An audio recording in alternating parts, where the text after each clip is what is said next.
One costs around $9,000 and the other costs almost $100,000. What are they thinking?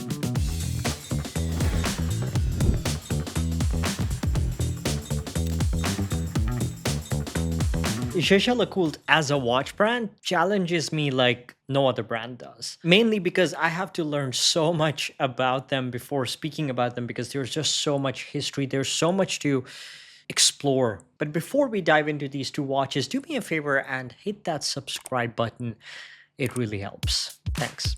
Let's rewind a few hundred years. The Reverso is without a doubt the most important watch for JLC, but there's so much more to the brand than that. If you think calendar complications, JLC is a watch brand that comes to mind. That's because Jaeger-LeCoultre was first and foremost a movement manufacturer and supplier specializing in calendar complications and supplying the likes of the caliber 920 to Patek Philippe, Audemars Piguet, and Vacheron Constantin. Just picture that for a second. These hype Trinity brands that you have to sell your firstborn to get into, asking Jaeger-LeCoultre to supply them with their renowned base movements. Watchmaking can be extremely complicated, especially at the high horology level. We just read the specifications and compare things like in-house movements, power reserve, and think that those are the only criteria that determine factors like price. But even to this day, watches that cost upward of $100,000 have specialized collaborative manufacturing processes involved. If one brand has the ability to create the most reliable hairsprings and escapement wheels,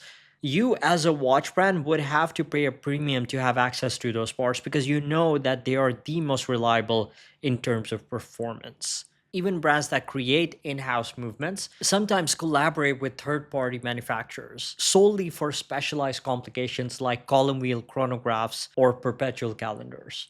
Jaeger-LeCoultre was that first specialized supplier to other brands for decades. In fact, they're credited with being one of the pioneers of bringing collaborative industrialization in Swiss watchmaking, paving the way for an infrastructure that allowed watchmakers specializing in various stages to work together in unison. Eventually, they became the go-to manufacturer for the best brands in the world, hence the nickname the watchmaker's watchmaker. Jaeger-LeCoultre Malaysia very kindly sent me these two watches for this video. One is the Master Control Ultra Thin Moon 36 and the other is the Duometre. Literally, I found like 5 different pronunciations of this, so my apologies if I'm not getting it right. Duometre.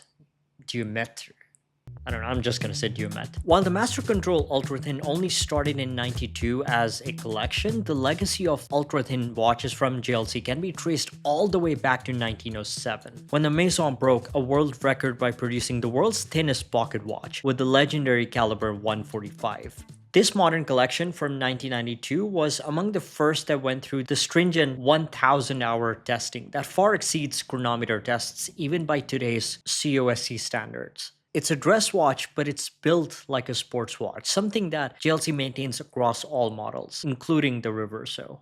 The Duometre is far more recent than the Master Control Ultra Thin line, having been introduced in 2007 and then revamped again just last year. Design inspired by the 7-nut pocket watches by the brand in the 1800s, this is among JLC's more technically advanced watches, with the caliber 391 showing off a celestial complication combined with a high-precision chronograph function. The idea behind the Duometre was to create a unique system where 2 independent gear trains worked simultaneously, one handling the complications while the other maintained accurate timekeeping. As a result, whatever complications you put in this watch, those complications are not going to impact the power reserve nor the escapement's precision. The watchmakers can fit the most complex celestial complications imaginable and it won't have a negative impact on precision timekeeping. The Master Control Ultra Thin comes in a stainless steel case measuring 36mm and a lug-to-lug of 42mm, making it a perfect size for a dress watch such as this, especially for smaller to medium-sized wrists. However, the 39mm version with a lug-to-lug of 46mm may just work for most people. But the main standout feature of this watch is the slim height of just 9.3mm with sapphire crystals on both sides, 50 meters of water resistance, along with an automatic in-house caliber inside featuring a moon phase and a date complication.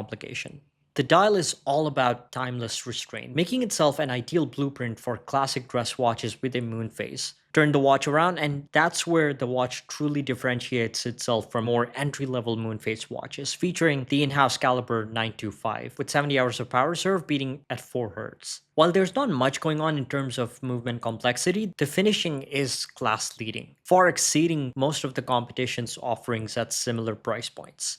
The Duometre is on the more bolder side, measuring 42.5mm in a hefty platinum case with a lug-to-lug of 50.5mm and a thickness of 14.2mm that includes a box sapphire crystal on top and flat sapphire exhibition case back. The larger case doesn't just house the many complications in the watch, but is also reminiscent of the old JLC pocket watches. The dial layout here is far more complex. It's busier, but still maintains a visual balance that doesn't overwhelm the eyes. Also, I love the partial skeletonization on the lower half, displaying two separate power serves for the two separate barrels, placed neatly beside the flying seconds display at 6. Behind the sapphire case-back, you can appreciate the hand-finished in-house manual wind caliber 391. This is a fully integrated monopusher chronograph caliber, powering several complications and still managing to offer 50 hours of power serve, but this time at 3 Hz. The open work bridges are incredibly hand finished with sunray Geneva striping, pearling, snailing, heat bluing, anglage. It's essentially a blueprint for hand coordinated movement finishing techniques. While the Master Control Ultra Thin could be seen as the second poster boy for the brand, it makes for a perfect gateway into calendar complications by the brand, with the simpler movement finishing and case construction. The Duometre, on the other hand, is where the brand really flexes their in-house watchmaking skills.